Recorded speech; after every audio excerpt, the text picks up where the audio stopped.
Oi, gente! J'ai vu vos nombreuses réactions concernant le Airbnb. En vrai, ça va. J'ai vu les avis. Enfin, avant de réserver, j'avais vu les avis. Les gens, j'avais que des avis positifs. Il y a des gens qui avaient fait de longs séjours ici et ils avaient kiffé. Moi, j'aurais juste aimé qu'elles préviennent dans le descriptif que c'est comme ça. Et, ou sinon, même sur les photos qu'on puisse voir. Mais bon, après, je pense que si elle a fait ça aussi, sinon ça serait pas, elle n'aurait pas loué. Mais sinon, franchement, le bâtiment a l'air safe, hein, en vrai. Là, il y a des mecs à l'entrée. Tu rentres pas comme ça. Par exemple, j'avais commandé à manger, mais le livreur, il n'arrivait pas à me joindre. Ben, on voulait pas le laisser rentrer. Et le restaurant qui a dû m'appeler pour que je descende. Donc, bon. Après, l'ascenseur est très ghetto. Moi-même, j'ai peur des ascenseurs. Hein. Franchement, j'ai vraiment peur des ascenseurs, mais quand même monter 5 étages à faire marchant à pied, non, je suis pas encore folle. Donc, du coup, si pendant mon séjour, je reste coincé, oui, je vais prendre les escaliers. Mais pour l'instant, je préfère tenter le jab et monter toujours dans les escaliers.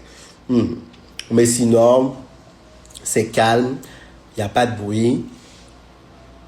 Il n'y a pas de bruit, j'entends pas le bruit de la route parce que l'autre Airbnb où on était beau. Hein? Mais mon Dieu, c'est très très mal insonorisé. Très très mal insonorisé. Ah non, on entendait tout. En plus, il y avait un restaurant en bas qui restait ouvert jusqu'à 2 h du matin. Alors, c'est infernal. Alors que là, j'entends rien.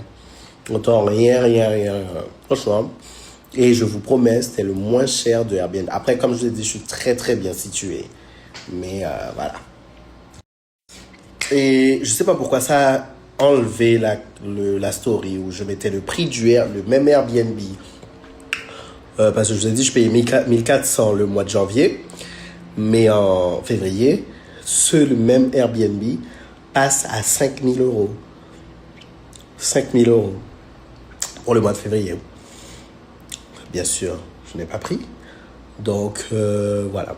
Mais les logements, c'est ça en février. Les logements sont ultra chers en février. Donc, si vous comptez venir pour le carnaval, si vous comptez venir cette année, j'espère que vous avez le budget. Mais si vous comptez venir pour le carnaval, pour l'année prochaine ou l'année d'après, franchement, organisez-vous longtemps à l'avance. Parce que maintenant, Rio est devenu une destination. Avant, je vous jure, je payais des billets d'avion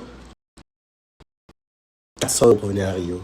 Je vous promets, je viens à Rio depuis 2019. Ouais, depuis 2019. Non, 2018. Bon, de 18 ou 19, je sais plus. Que je viens à Rio. Avant, je vous jure, on payait des billets 400 € pour venir à Rio. Maintenant, si t'as pas minimum 1000 €, t'es pas dedans. Et les logements, par exemple, il y a un hôtel, Novotel Lemay, que j'aime beaucoup. C'est un hôtel que j'ai, à mes débuts aussi, j'y allais. S'il venait de rénover et tout. Très bien placé. Top. À l'époque, on payait des séjours, genre, je sais pas, 10 jours. 400 €. Ouais, 400, 500 €. Maintenant, va seulement. Donc, si vous venez à Rio, pour la période de carnaval, commencez à économiser. Commencez vraiment à économiser. Parce que ces logements, la vie, bon, ça ne coûte pas si cher que ça. Mais logement et billets d'avion, mais surtout logement, ça coûte super cher.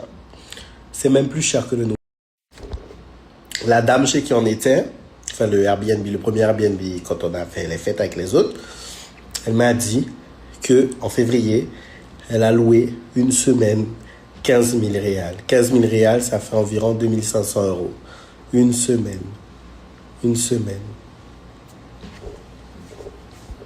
Pour vous dire.